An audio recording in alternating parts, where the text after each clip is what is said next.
मेरे दिव्य गुरुदेव श्री परमहंस योगानंद जी के द्वारा ये टॉपिक श्रीमद् भगवत गीता भगवान अर्जुन संवाद श्लोक नंबर 1। धर्मक्षेत्रे कुरुक्षेत्रे संवेतायुयुत्सव मामका पांडवाश्चैव किम कुर्वत संजय। धृतराष्ट्र ने कहा, हे संजय, धर्मभूमि कुरुक्षेत्र में युद्ध की इच्छा से मेरे और पांडु के पुत्र जब एकत्रित हुए तो उन्होंने क्या किया। यहाँ पर परमहंस योगानंद जी महाभारत के सभी चरित्रों में जितने भी योद्धा हुए हैं उनको रूपक के रूप में, प्रतीकात्मक रूप में, क्योंकि ये सभी राजा उस टाइम पर थे, तो महर्षि वेद व्यास की व्याख्या के अनुसार उन्होंने प्रतीकात्मक रूप में धृतराष्ट्र को अंधे मन की उपाधि दी, संजय को आत्मनिरीक्षण की शक्ति कहा,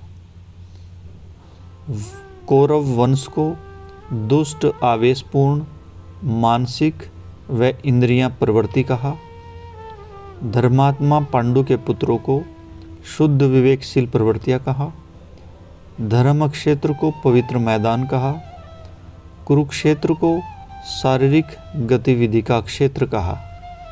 इस तरह से परमहंस योगानंद जी के द्वारा श्रीमद् भगवत गीता का प्रथम श्लोक का व्याख्या इस तरह से है। अंधे राजा धृतराष्ट्र, अंधे मन ने सत्यनिष्ठ संजय निष्पक्ष आत्मनिरीक्षण की शक्ति से पूछा, जब मेरे वंशज कौरव मतलब दुष्ट आवेशपूर्ण मानसिक व इंद्रियायिक प्रवृत्तियां और धर्मात्मा पांडु के पुत्र मतलब शुद्ध विवेकशील प्रवृत्तियां धर्म क्षेत्र कुरुक्षेत्र शारीरिक गतिविधि के क्षेत्र में अपने प्रभुत्व के लिए युद्ध करने को उत्सुक होकर एकत्रित हुए तो क्या परिणाम हुआ। अंधे राजा धृतराष्ट्र द्वारा निष्पक्ष संजय से एक पक्षपात रहित जानकारी की तत्पर मांग करना कि कुरुक्षेत्र में कौरवों एवं पांडवों के बीच युद्ध प्रदर्शन कैसा रहा, ये प्रतीकात्मक रूप से वह प्रश्न है जिसे आत्म साक्षात्कार रूपी विजय प्राप्त करने के इच्छुक आध्यात्मिक आकांक्षी द्वारा अपने दैनिक धर्मपरायण युद्ध की समीक्षा करते हुए उस समय पूछा जाना चाहिए। ईमानदारी से किए गए आत्मनिरीक्षण के द्वारा कर्मों का विश्लेषण करके वह अपनी अच्छी और बुरी प्रवृत्तियों की विरोधी सेनाओं की शक्ति का आकलन करता है, अर्थात आत्म संयम विरुद्ध इंद्रियाओं में शक्ति और उसका अट्रैक्शन आसक्ति, विवेकशील बुद्धि का विरोध करती मानसिक इंद्रियायिक प्रवृत्तियां, ध्यान के आध्यात्मिक संकल्प का विरोध करता मानसिक प्रतिरोध एवं सांसारिक और शारीरिक चंचलता और दिव्य आत्मचेतन के विरुद्ध क्षुद्र अहम स्वभाव द्वारा उत्पन्न ज्ञान और चुंबकीय विकर्षण की ये रूपरेखा। यहाँ पर परमहंस योगानंद जी भीष्म पितामह को हमारा अहंकार बताते हैं और कुल गुरु कृपाचार्य को उल्टा सोचने की शक्ति नेगेटिव इमेजिनेशन बताते हैं, कर्ण को राग और द्वेष की शक्ति के रूप में, भगवान श्री कृष्ण को आत्मा की वाणी इंट्यूटिव कामनेस बताते हैं, पांडु को विवेकशील बुद्धि के रूप में, संजय को आत्मनिरीक्षण की शक्ति, धृतराष्ट्र अंधा मन, गंधारी इंद्रियां, अंधे मन और इंद्रियों के संयोग से उत्पन्न 100 संतानें, जिसमें प्रथम दुर्योधन, मानसिक लस्ट, और उसके छोटे भाई दुशासन, एंगर, दुस्साहस, और दूसरी 98 मानसिक नेगेटिव नकारात्मक प्रवृत्तियाँ। इस तरह से परमहंस योगानंद जी मानसिक युद्ध की भावना, वैचारिक भावनाओं को प्रथम श्लोक के रूप में व्यक्त करते हैं। आगे परमहंस योगानंद जी लिखते हैं, इन संघर्षरत सेनाओं की रणभूमि कुरुक्षेत्र है। कुरु का मतलब संस्कृत मूल क्रय से बना है, जिसका अर्थ है कार्य, भौतिक क्रियाकलाप यानी कि क्षेत्र यानी कि मैदान। यह है कार्य का क्षेत्र अपनी शारीरिक, मानसिक, आध्यात्मिक क्षमताओं के साथ मानव का शरीर है। महाभारत में जिस कुरुक्षेत्र को बताया गया है वो एक स्थान भी है, पर प्रतीकात्मक रूप में यह हमारे शरीर को रिप्रेजेंट करता है, हमारे शरीर को बताता है। अर्थात वह क्षेत्र जिस पर व्यक्ति के जीवन की सभी गतिविधियां संपन्न होती हैं। गीता के श्लोक में इसे धर्म क्षेत्र भी कहा गया है। धर्म अर्थात पुण्य या पवित्र। इस प्रकार पवित्र मैदान या क्षेत्र, क्योंकि इस क्षेत्र पर आत्मा की विवेकशील बुद्धि द्वारा उत्पन्न सद्गुणों जैसे कि पांडु के पुत्र और अंधे मन यानी कि धृतराष्ट्र के कौरव अर्थात धृतराष्ट्र के वंशज की नीच व अनियंत्रित गतिविधियों के बीच धर्मयुद्ध होता है। यह शरीर ही है जिस पर अंधे मन की संतानें और सद्गुणों की संतानें दोनों का युद्ध चलता रहता है। धर्म क्षेत्र कुरुक्षेत्र क्रमशः सांसारिक उत्तरदायित्वों एवं गतिविधियों के विपरीत ध्यानरत योगी के धार्मिक और आध्यात्मिक कर्तव्यों और गतिविधि का भी उल्लेख करता है। अतः इस गहन आध्यात्मिक व्याख्या के अनुसार धर्म क्षेत्र कुरुक्षेत्र का अर्थ वह आंतरिक शारीरिक क्षेत्र है जिस पर आत्म साक्षात्कार की प्राप्ति के लिए योग द्वारा ध्यान की आध्यात्मिक क्रिया होती है। कहाँ पर मस्तकीय मेरुदंडीय धुरी सेरेब्रोनियल स्पाइनल एक्सिस पर और उसके प्राण और दिव्य चेतना के 7 सूक्ष्म चक्रों का मैदान।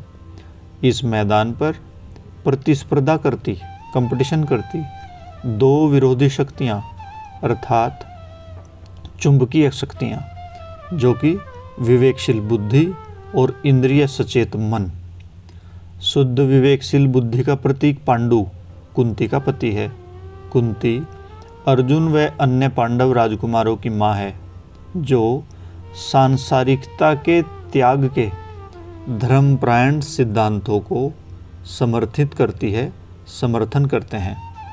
पांडु नाम पांड यानी कि सफ़ेद से बना है, अर्थात शुद्ध विवेकशील बुद्धि की स्पष्टता का प्रतीकात्मक अर्थ। मन को प्रतीक के रूप में 100 कौरवों और इंद्रिय प्रवृत्तियों के पिता अंधे राजा धृतराष्ट्र के रूप में प्रस्तुत किया गया है, जो सभी प्रवृत्ति अर्थात सांसारिक आनंद की ओर झुकाव रखते हैं। बुद्धि आध्यात्मिक परमस्तकीय मेरुदंडीय केंद्रों में चेतना के कारण अधिष्ठानों में प्रकट आत्मा की अधिचेतना से सही विवेक को प्राप्त करती हैं। मन अर्थात इंद्रिय आसक्त मन वह सूक्ष्म चुंबकीय ध्रुव है जो पदार्थ जगत की ओर बाहर को मुड़ा है। यह मस्तिष्क जगत पोन्स वैरोली में है जो अपनी भौतिक रचनात्मक संवेदनात्मक तालमेल में सदा व्यस्त रहता है। इस प्रकार बुद्धि चेतना को सत्य अर्थात शाश्वत वास्तविकता, आत्मचेतना अर्थात आत्म साक्षात्कार की ओर ले जाती है। मन अर्थात इंद्रिय आसक्त मन चेतना को सत्य से हटाकर शरीर के बाहरी संवेदी गतिविधियों अर्थात माया यानी कि सापेक्षता के भ्रम के साथ लगाए रखता है।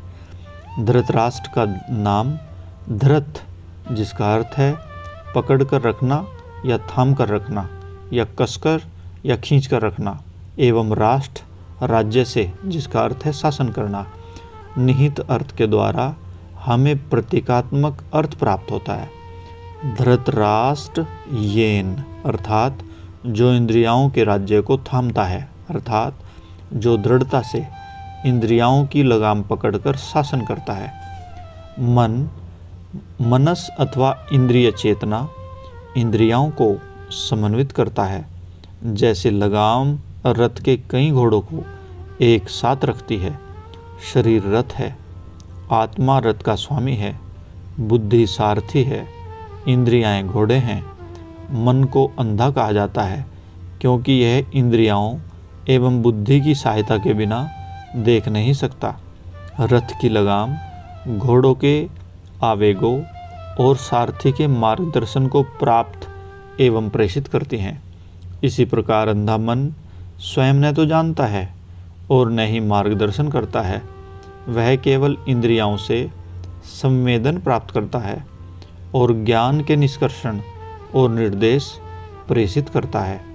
यदि बुद्धि शुद्ध विवेक शक्ति द्वारा संचालित रहती है तो इंद्रियां नियंत्रण में रहती हैं, और यदि प्रज्ञा यानी कि ज्ञान सांसारिक इच्छाओं द्वारा शासित है तो इंद्रियां निरंकुश और अनियंत्रित रहती है। संजय का शाब्दिक अर्थ है पूर्ण रूप से विजयी, जिसने स्वयं पर विजय प्राप्त कर ली है। केवल वह जो स्वार्थी नहीं है, स्पष्ट रूप से देखने और निष्पक्ष होने की योग्यता रखता है। इस प्रकार भगवद गीता में संजय दिव्य अंतर्दृष्टि है। आकांक्षी भक्त के लिए संजय यानी कि निष्पक्ष अंतर्ज्ञानात्मक आत्म विश्लेषण की शक्ति का प्रतीक है, अर्थात विवेकशील अंतर निरीक्षण की शक्ति। यह अलग खड़े होकर बिना किसी पूर्व आग्रह के स्वयं को देखने और ठीक न्याय करने की योग्यता रखता है। विचार व्यक्ति की सचेत जानकारी के बिना भी विद्यमान हो सकते हैं। आत्मनिरीक्षण अंतर्ज्ञान की वह शक्ति है जिसके द्वारा चेतना और विचारों को देखा जा सकता है। यह तर्क नहीं करती, यह अनुभव करती है। पक्षपाती भावना नहीं, अपितु शांत अंतर स्पष्ट ज्ञान के द्वारा। महाभारत में, जिसका श्रीमद् भगवद गीता एक भाग है, महान ऋषि व्यास गीता का मूल विषय प्रस्तुत करते हैं। वे संजय को आध्यात्मिक शक्ति प्रदान करते हैं, जिसके द्वारा वह पूरी रणभूमि की सभी घटनाओं को दूर से देखने में सक्षम होता है, जिससे कि वह अंधे राजा धृतराष्ट्र को चल रही घटनाओं का विवरण सुना सके।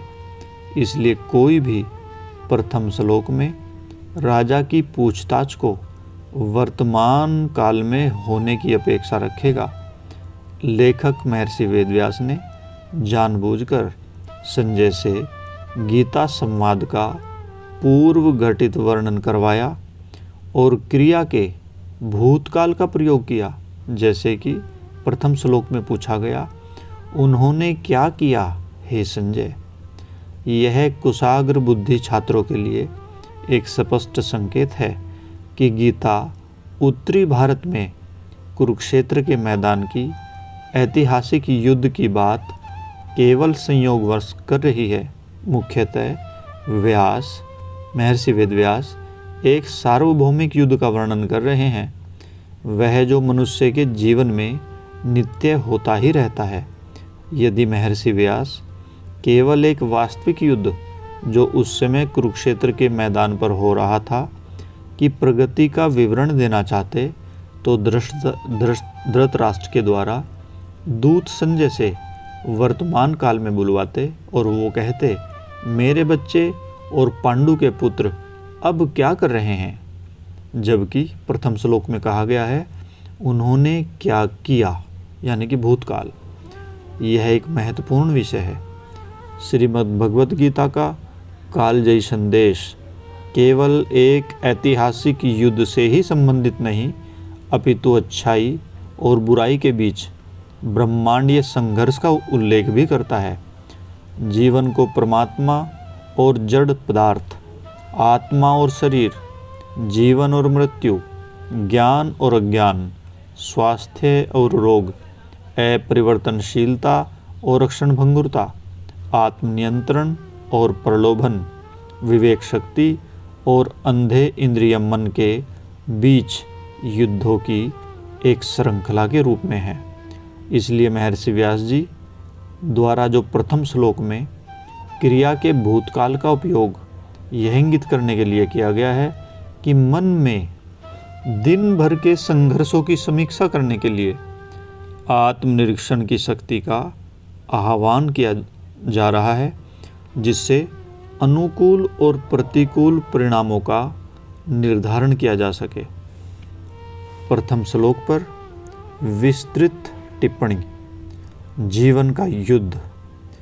गर्भाधान के क्षण में अंतिम श्वास निकलने तक मनुष्य को प्रत्येक जन्म में असंख्य युद्ध लड़ने पड़ते हैं, जैसे कि जैविक, आनुवंशिक, जीवाणु संबंधी, शारीरिक, जलवायु संबंधी, सामाजिक, नैतिक, राजनैतिक, समाजशास्त्रीय, मनोवैज्ञानिक, आत्मविषयक, आंतरिक और बाहरी संघर्षों के इतने प्रकार।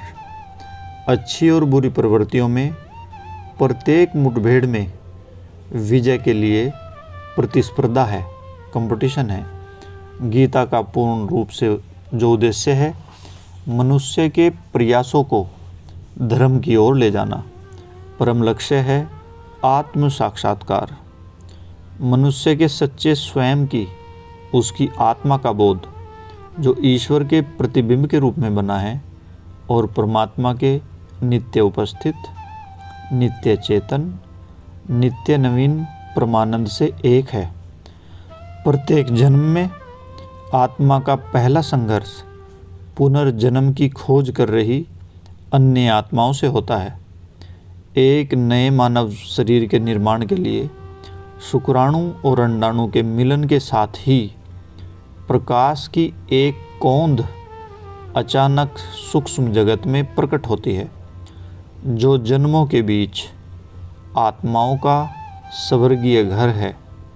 सूक्ष्म लोक मतलब मृत्यु के बाद जब आत्मा इस संसार को छोड़ती है तो सूक्ष्म लोक में पहुंचती है। वहां से पुनर्जन्म की विधि के रूप में परमहंस योगानंद जी समझा रहे हैं कि एक प्रकाश कौंधता है। जब शुक्राणु और अंडाणु मिलते हैं तो उस शुक्राणु और अंडाणु के मिलने पर जो पहली कोशिका बनती है, तो सूक्ष्म लोक में प्रकट हुए एक प्रकाश की तरफ सभी आत्माएं अगला जन्म लेने के लिए दौड़ पड़ती हैं। वह प्रकाश एक निर्धारित प्रतिरूप पैटर्न संचारित करता है, जो एक आत्मा को उसके कर्म अर्थात स्वयं निर्मित पिछले जन्मों के कार्यों के प्रभाव के अनुसार आकर्षित करता है। प्रत्येक जन्म में कर्म स्वयं आंशिक रूप से आनुवंशिक शक्तियों के द्वारा भोगा जाता है। एक बच्चे की आत्मा एक ऐसे परिवार में आकर्षित होती है जिसकी आनुवंशिकता बच्चे के पिछले कर्म के अनुरूप हो। कई आत्माएं जीवन की इस नई कोशिका में प्रवेश करने के लिए कंपटीशन करती हैं, प्रतिस्पर्धा करती हैं, परंतु उनमें से केवल एक ही विजयी होगी। एक से अधिक गर्भाधान की स्थिति में एक से अधिक मूल कोशिका उपस्थित रहती है। माँ के शरीर के भीतर गर्भस्थ बच्चा रोग, अंधकार, सीमितता और निराशा की समय समय पर होने वाली भावनाओं के विरुद्ध संघर्ष करता रहता है। जब अजन्मे बच्चे की आत्मचेतना अपने सूक्ष्म जगत के प्रवास के समय की अपनी अभिव्यक्ति की अधिक स्वतंत्रता को स्मरण करती है, याद करती है और तब धीरे धीरे इसे भूल जाती है, भ्रूण के भीतर में भी आत्मा को कर्म के साथ संघर्ष करना पड़ता है, जो अच्छे और बुरे के लिए उस शरीर के निर्माण को प्रभावित कर रहा है जिसमें अब आत्मा निवास करती है। इसके अतिरिक्त बाहर से पहुंचने वाले स्पंदनात्मक प्रभावों को भी यह सामना करती है, अर्थात वातावरण और माँ के कार्यकलाप, बाहरी ध्वनियाँ और अनुभूतियाँ, प्रेम और घृणा, शांति और क्रोध के स्पंदन, जन्म के पश्चात शिशु का संघर्ष, उसकी आराम की खोज एवं जीवित रहने की प्रवृत्तियाँ। इसके विपरीत अपरिपक्व शारीरिक उपकरण की तुलनात्मक असमर्थता के बीच युद्ध होता है। एक बच्चे का अपना प्रथम सचेत संघर्ष तब आरंभ होता है जब उसे लक्ष्यहीन खेलने की इच्छा, सीखने और अध्ययन करने और पाठ्यक्रम की कुछ सुव्यवस्थित प्रशिक्षण की जारी रखने की इच्छा के बीच चुनाव करना पड़ता है। धीरे धीरे अधिक गंभीर युद्ध उठते हैं जो भीतर से उसके क्रम की प्रवृत्तियों द्वारा और बाहर से बुरी संगत और उसके परिवेश द्वारा उस पर थोपे जाते हैं। युवक अचानक स्वयं को समस्याओं की भीड़ का सामना करते पाता है जिसके लिए वह प्राय तैयार नहीं होता, अर्थात जैसे काम, लोभ, छल कपट का प्रलोभन, सरल परंतु आपत्तिजनक ढंगों से पैसा कमाना, धन कमाना, अपनी संगति का दबाव और सामाजिक प्रभाव। प्राय युवक को पता चलता है कि सांसारिक अनुभवों की आक्रामक सेनाओं से लड़ने के लिए उसके पास ज्ञान की कोई तलवार नहीं है।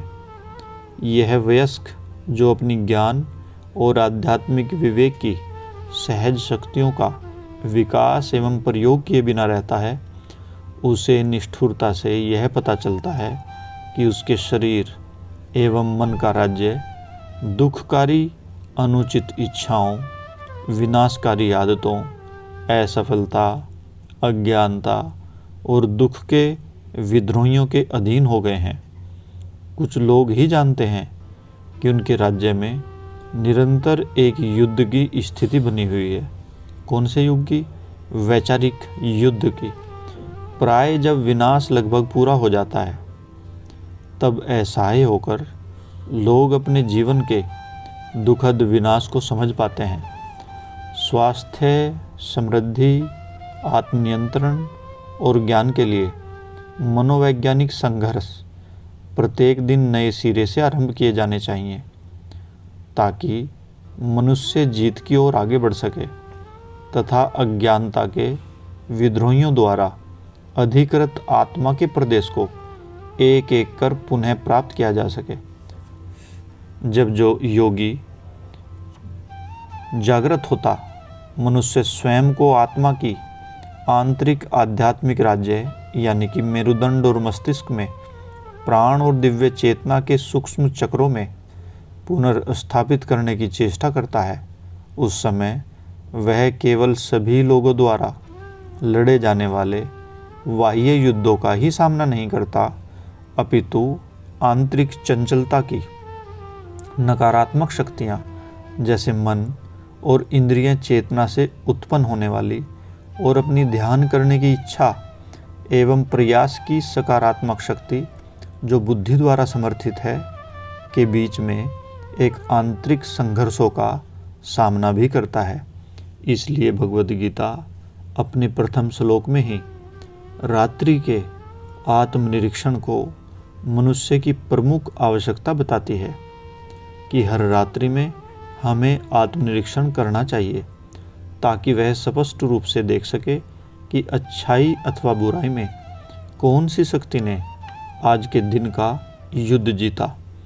ईश्वर की योजना के साथ सामंजस्य में रहने के लिए मनुष्य को प्रत्येक रात्रि स्वयं से सदा यह प्रासंगिक प्रश्न पूछना चाहिए, मेरे पवित्र सांसारिक प्रदेश अच्छे और बुरे कार्यों के क्षेत्र पर एक साथ एकत्रित हुई मेरी विरोधी प्रवृत्तियों ने क्या किया। आज निरंतर संघर्ष में कौन सा पक्ष जीता। कुटिल, मोहक, बुरी प्रवृत्तियाँ तथा उनका सामना करती आत्म अनुशासन और विवेक की शक्तियों ने, आओ अब मुझे बताओ उन्होंने क्या किया।